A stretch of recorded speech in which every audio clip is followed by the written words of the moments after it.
माँ की नाम सती देवला है, मेरा ही नाम जंजीर रुदल। एकाम लोग किले के अंदर लोग लुटेरा कहकर बुलाता है। आहो कितना किला को भैया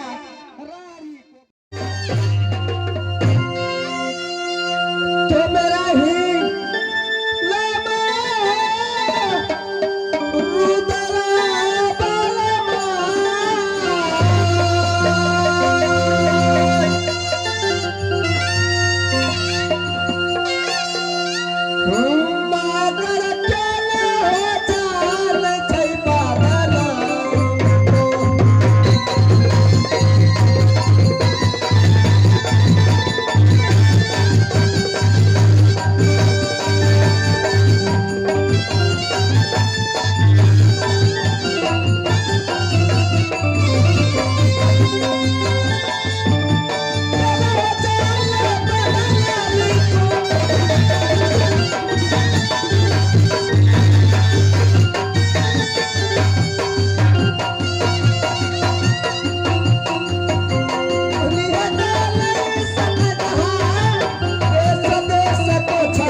पिताजी का नाम स्वर्ग जासर सिंह है।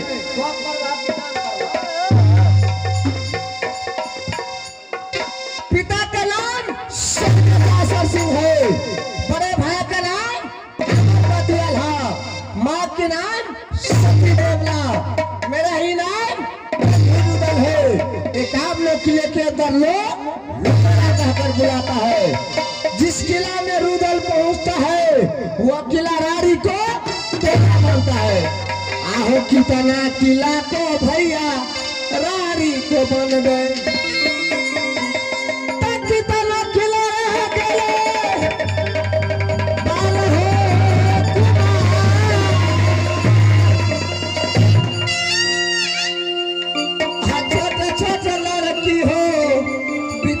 गई है हाथे जीवन की गावे मलार आ 60 बरस बुढ़िया बट लगनी गावे दुल्हा में जिधारू दल से घोसिया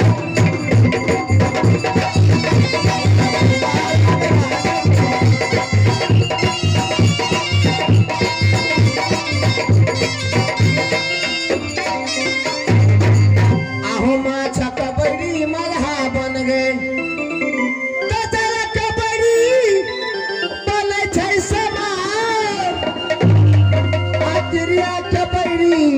सोतिनिया हो बन गए दुश्मन के बैरी रूदल बन गए सनसा कभी अलसुमाल लगरागम होगा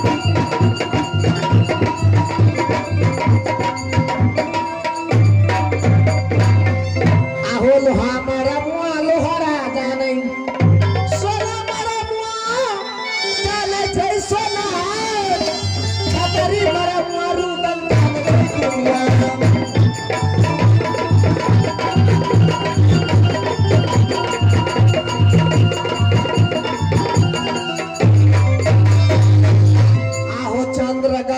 चंद्रमा में ला गई तो सूरज कहने लगे छै आसमान छतरी कहानियां जो दिल दुनिया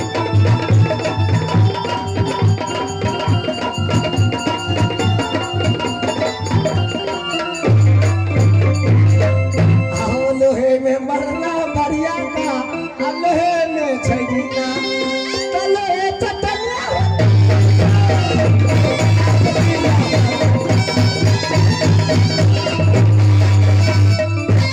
आहो बालापन में सभापति तो सती लग गए तो सती लग गए परी होगा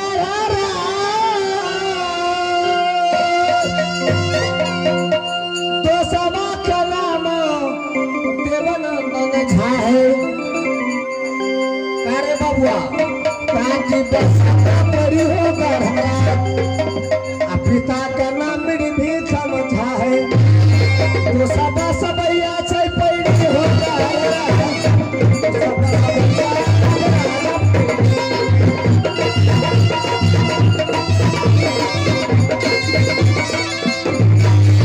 आहो कौन सया फदिया के राजा पैड़ी में तो कहे खबर तो सदी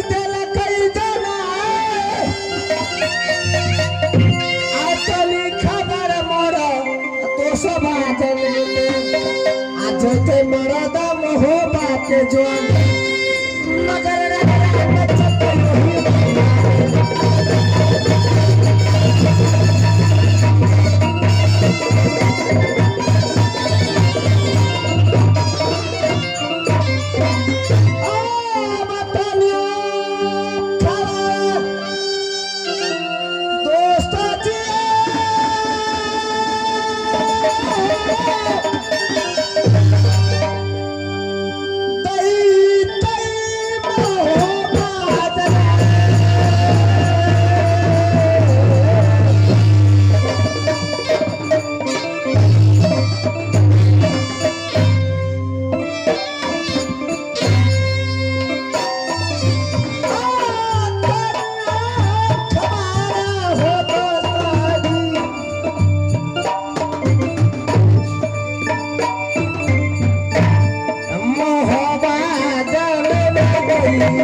राम राम हवा।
छुट्टी लेकर के रात पैरी को जाता है, ना जाने हफ्ता हफ्ता रोज रात पैरी में बिताता है। जब तक मैं अपनी नैनों से अपनी दोस्त को नहीं देखता हूँ तो मेरे दिल में चैन नहीं आता है। मैं थोड़ा देर मैं अपने दोस्त को इंतजार कर रहा हूँ। अगर मेरे दोस्त अमलंदन था राजपौड़ी से चलकर राजमहोबा नहीं आया तो मेरे पास बिंदुआ घोड़ी है, मैं इसमें सवार होकर के राजपौड़ी पे जाऊंगा।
पर डोले।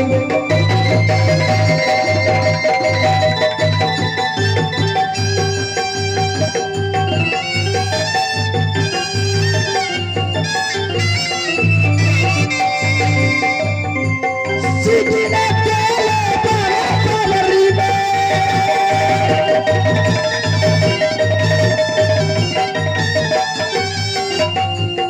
ना तो लई गगन समान तोले ना परिया राज परी।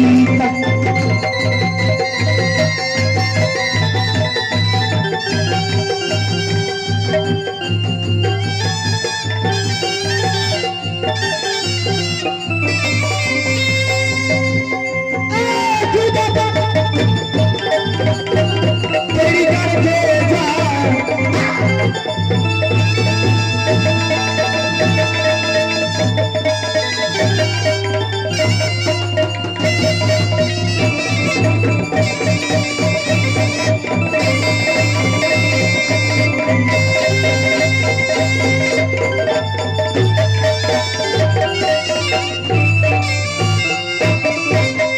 सजाओ मेरा ही घर पर पहरा बड़ी।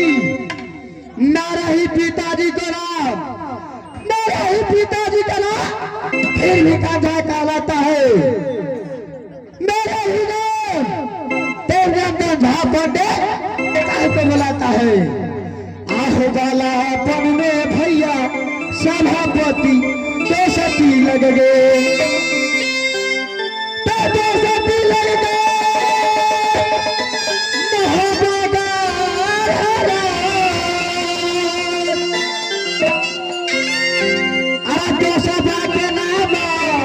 जंगीर दल है पिता के नाम सूर्यजा सरस है। 200 वर्ष भैया छै मोह बागर 200 वर्ष भैया लागे राज मोहबा।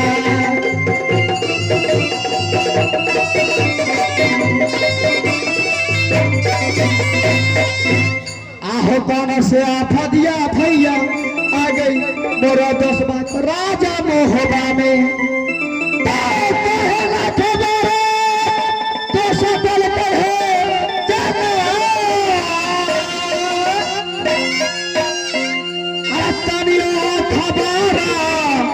मेरा तो सपा पैरी हो जनगती।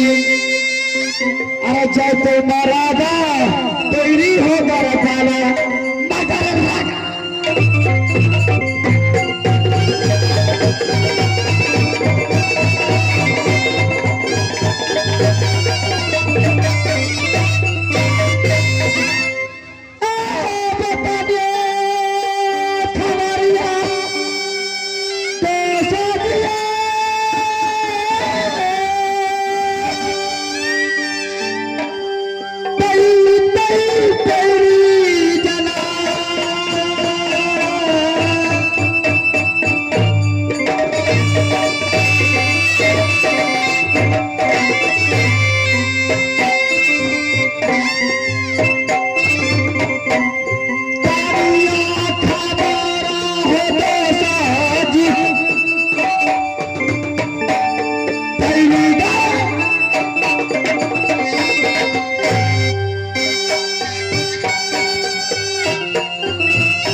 सजना ले जाने माँ अपनी दोस्त को अगर एक मिनट नहीं देखता है तो वरना मुझे दिल में चैन नहीं आता है।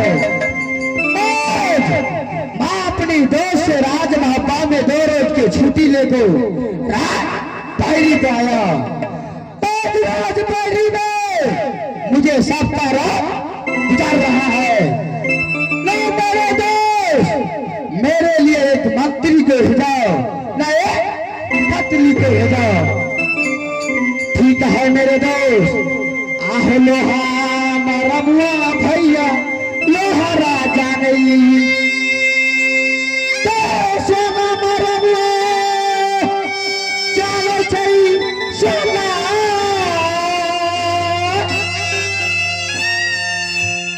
कपड़ा मरमुआ दे बाजा नहीं दुनिया।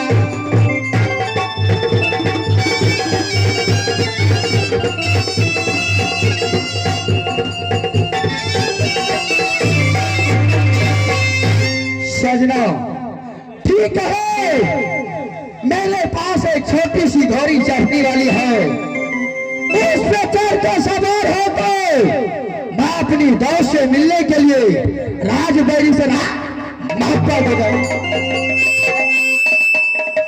आओ छोटी सी घोड़िया भैया ठीक देवा,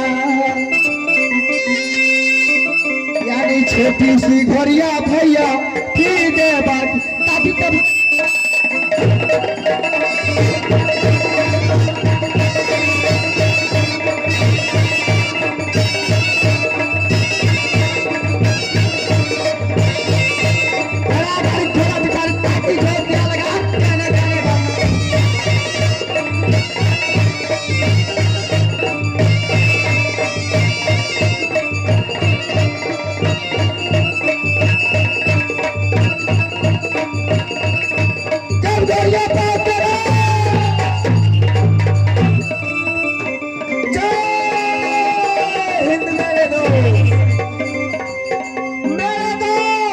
सबसे कुतल बसाइए राज पैरीगढ़ का।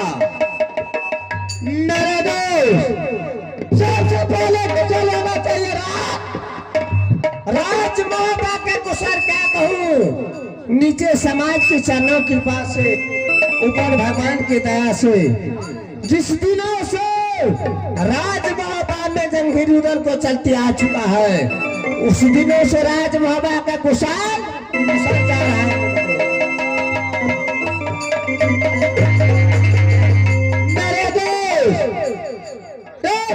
का कुशल क्या बताओ मेरे दोस्त, ऊपर भगवान की दया नीचे समाज की चरणों के कृपा से जिस दिनों से चला चलती राज पैरीगढ़ में आया, उन दिनों से राज पैरी का कुशल ही जा रहा है मेरे दोस्त। आओ कैया पिछड़े मिले जही ना पड़ती पड़ कहा है मेरे दोस्त।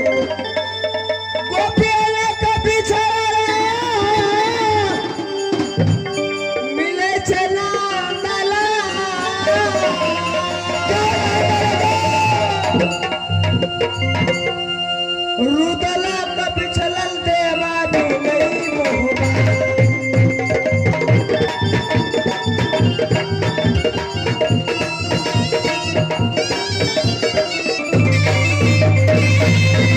मेरे दोस्त 2 रोज को छुट्टी लेकर जाते हैं राज मोहब्बत से राज पैरी, ना जाने हफ्ता रोज बिता देते हैं। आपको आप 1 मिनट नहीं देखता हूँ तो मेरे दिल में चैन नहीं आता है।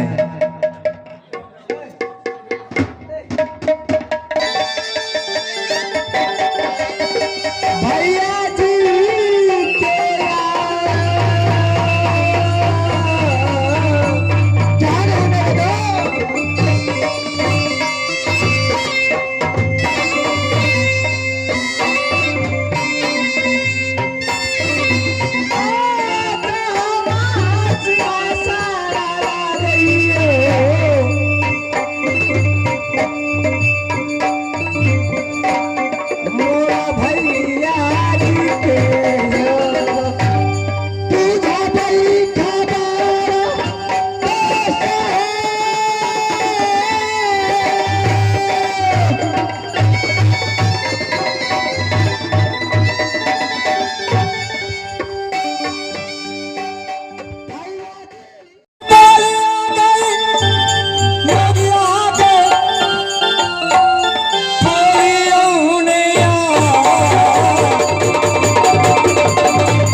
की कहता है जे नहीं ना बार बार घर वाली बड़ बदमाश है भाई कटनी सा अब देखने से कहना ये भाई कटनी हमरा उठा के पटक देलकै से कोई भाई खौकी नहीं कहे छे तामस ले गेलो ते जोता नित दिन से बात अगर होछिया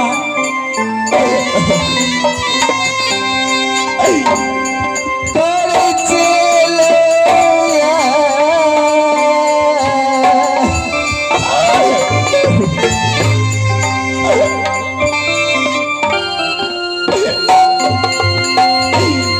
नित दिन से बाई दीदी फेर तू दीदी कहै छी औके हम करे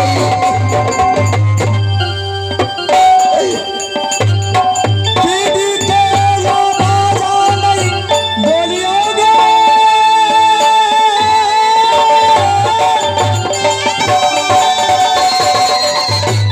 चाची जी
तो जो कह दिए हमरा डर नहीं आया चलियो इंद्रजीत कुमार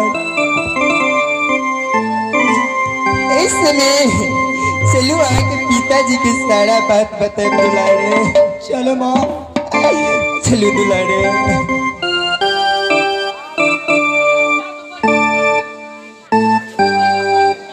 पातर छै ना तो हम जीत जेबे आइए ना बुझे छै जे पातर दुबर में कते दम रहे छै से ओकरा नहीं पता छै आइए भाई खोकी की बुझे छले जे हमर साथ जे ना मोच फरके ना फिरैया गामे गाम ऐठ चटना फिरैया तैना हमहू अहिना करब हम बड़ बलगर छी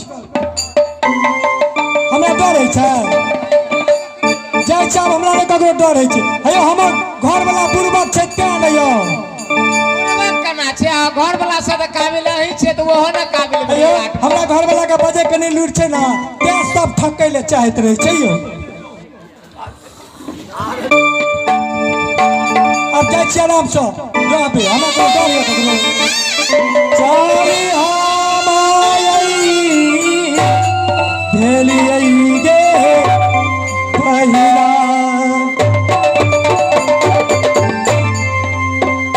स्वामी राजा और भैया हो दिल का गे बहिरा चाली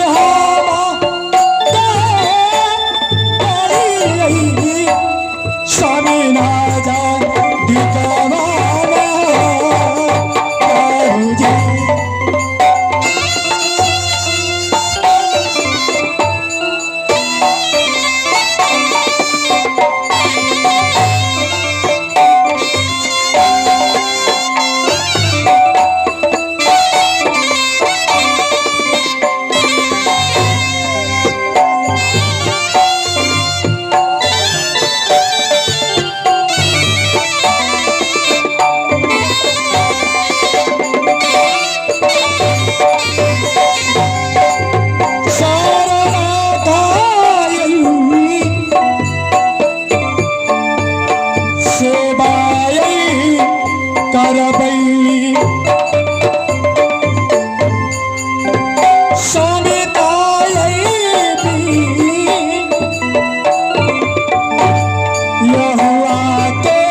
सुकल सिमर पर गीधा हो रो भाई बाबा सादहीन हो छै गीधा होशियार कहला होनी है प्रारंभ हो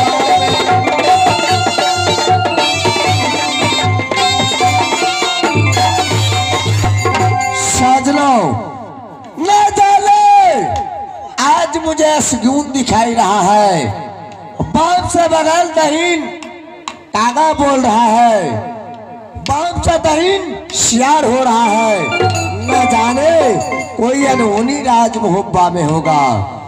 ठीक है जब तक मैं शिकार के वार नहीं करूंगा अपना वापस नहीं जाऊंगा। महाराज की तो हाँ खुश रहो मंत्री।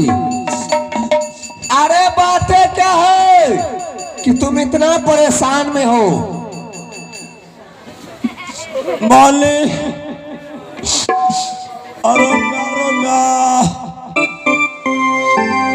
मालिक महारानी जी के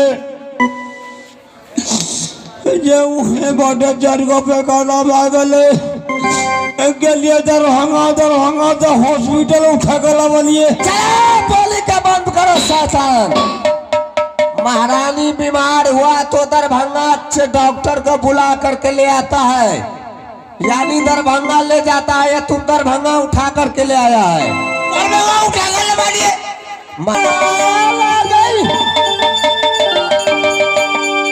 मोरन माली के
कुमार क्या हुआ? यह दुर्दशा तुम्हें कौन किया है? सतीश कुमारी तुम्हें आंखों में आंसू चेहरा उदासी बातें क्या है? आहे कौन देश का राजा जुमलई काटे उतर गेले मगल बजा सारा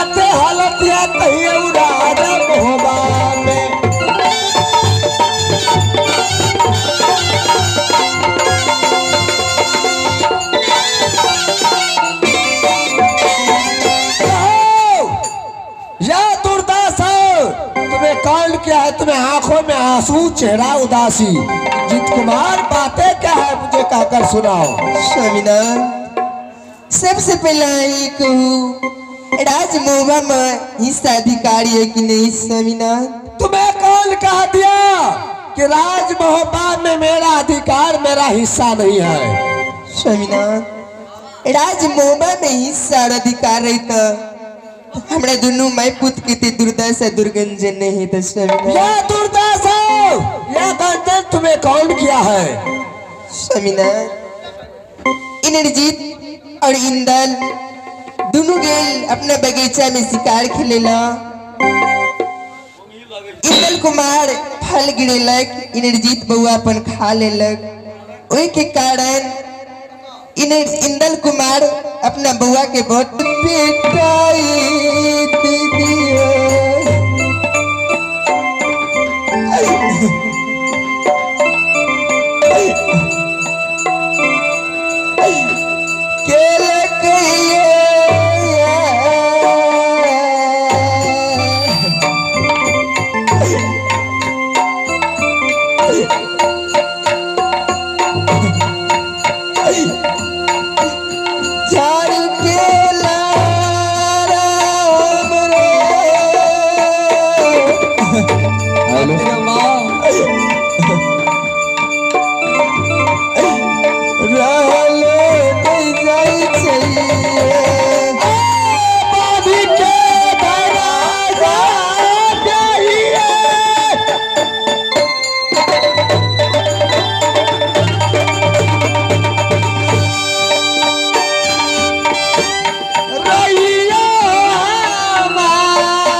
इंद्रजीत कुमार चले जाओ अपनी रंग महल।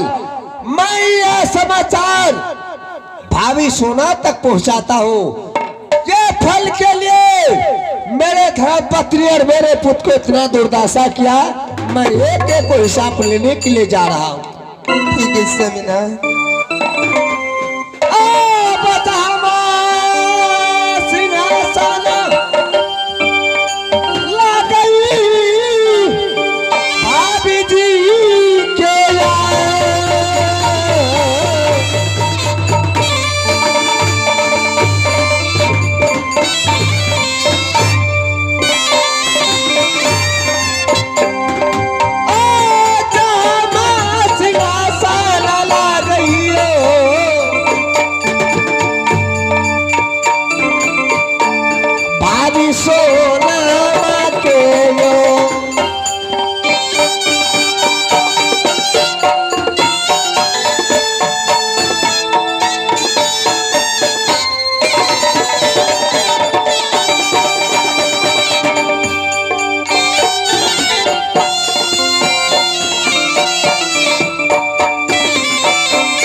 कला सराते हलतिया भाभी दिया ये बता अलिया बता दिया राजा मोहबा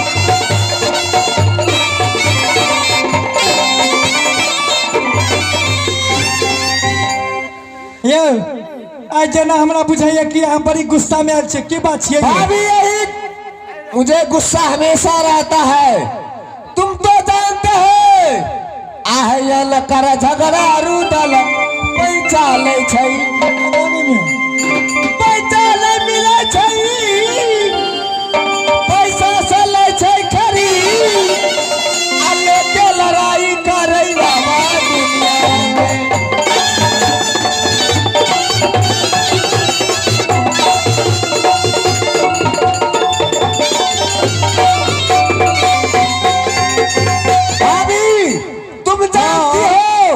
रुदल सर कटाना चाहता है परंतु सर झुका नहीं सकता है भाभी मैं इसलिए आया हूँ एक बात पूछने के लिए आ रहा हूँ कौन एहन बात छिए यो तो हमरा से तो कहियो न पूछे न आवे छलिए आइ की बात छे जे बड़ी प्रेम से बात पूछे लेलु हन यो मैं यह पूछने के लिए आया हूँ इंदल इंद्रजीत कुमार का अपनी बगीचा गेंद खेलने के लिए तो दोनों भाई आपस में गेंद खेला एक फल मिला इंदल कुमार फल तोड़कर नीचे गिरा इंद्रजीत कुमार खा लिया वो फल खा लिया इंदल कुमार ने बहुत पिटा इंद्रजीत को किया कोई बात नहीं कर बोरंग वाली गया तुम्हें कहने के लिए तुमने उसे दुर्दशा किया क्या उस राजपाट में से मेरा अधिकार हिस्सा है या नहीं बच्चा छले आ कोनी गो का फोने खा लेल के की भे गेले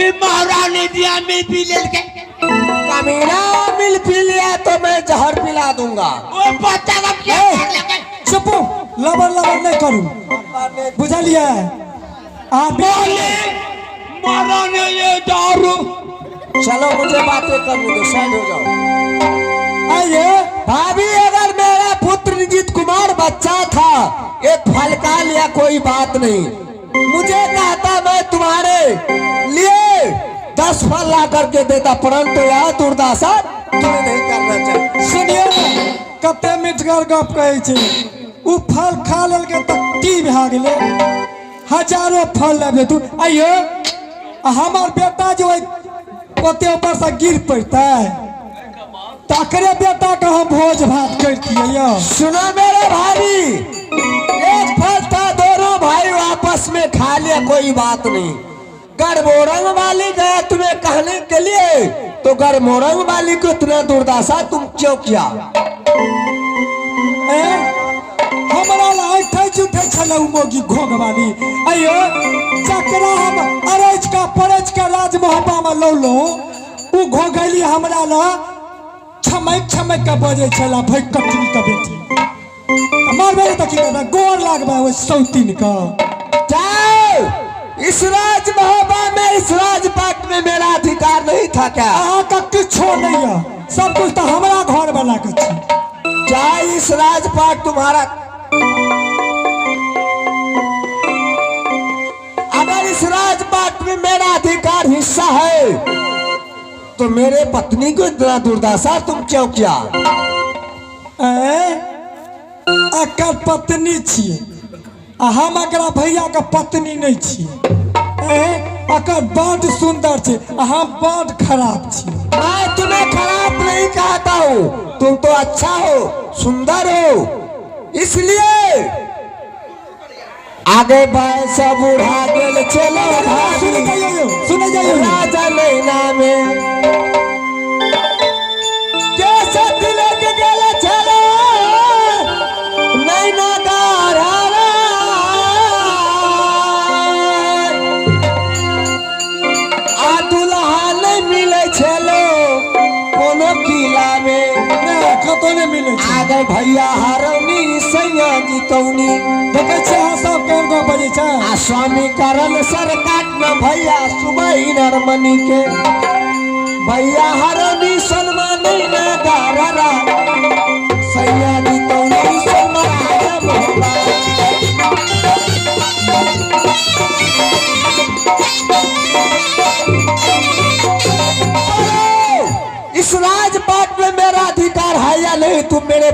इतना दुर्दशा किया? किछो नहीं है, किछो नहीं है, किछो नहीं है। क्या वो राजपाट तुम्हारा बाप दिया था या मेरा बाप को था? हमार बाप नहीं देना रहे तो हमारा से कचिए ना। तो क्या तुम्हारा स्वामी को है तो उसमें मेरा अधिकार नहीं है नहीं क्या? नहीं नहीं नहीं नहीं। इसलिए तुमने मेरे पति को दुर्दशा किया। हाँ हाँ, की कर लेबे, की कर लेबे।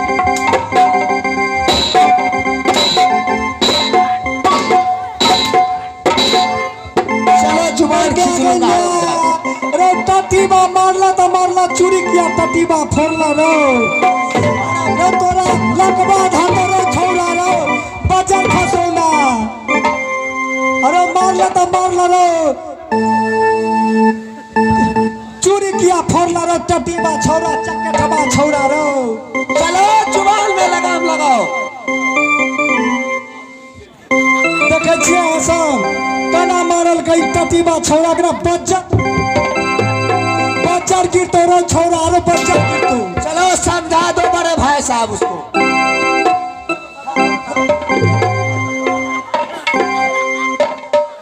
भाई साहब आपको दीजिए, इस राज महोबा में मेरा अधिकार हिस्सा है या नहीं? मेरे भाई कौन कहता है कि राज महोबा में हिस्सा नहीं है? अगर मेरा हिस्सा अधिकार है तो इतना दुर्दशा मेरे पुत्र मेरे पत्नी को क्यों किया गया है? देखो मेरे भाई, छोटे बच्चे में जो हो गया तो हो गया, वो बात को भूल जाओ। इंद्रजीत क्या तुम्हारा बेटा है? हमारा बेटा नहीं है। अगर आपका बेटा रहता तो आपका धर्म पत्नी मेरे पुत्र और मेरे पत्नी को इतना दुर्दशा नहीं करता। जैसे इंदल कुमार तुम्हारा पुत्र को दुर्दशा किया, वैसे मैं इंदल कुमार को भी मैं दुर्दशा किया हूँ।